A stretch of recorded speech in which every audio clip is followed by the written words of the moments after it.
Yeah, Steve here. I mean, I always grew up, we went to church. I was a Christian, and I thought, and most of my life I figured, this is the way it is, just try to be a good person and do your job and stuff like that. So, but when when this thing happened with me with my job, all this trauma flooded back for my whole life. I don't know why, it just did.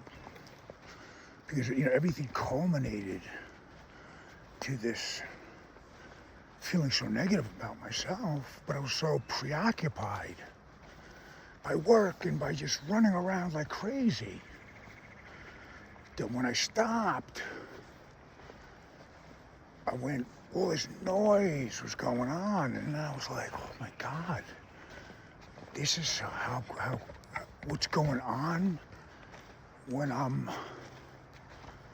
my focus is so imprisoned by all this work, and this. It was like I could never stop. I was always just like looking at the next thing I had to do, and I was like always anxiety ridden. I had this low level of fear, and it was like this program. Now I see it was this whole program that they have society going on, man. And it goes all the way back to, when Jesus got crucified, man.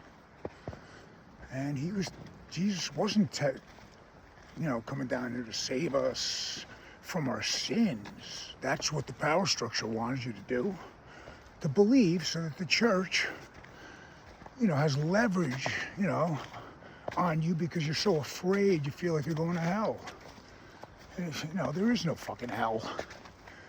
Jesus was just trying to say, hey, we are all one, man. We are all this frequency, this energy called unconditional love. And we're all a part of the whole.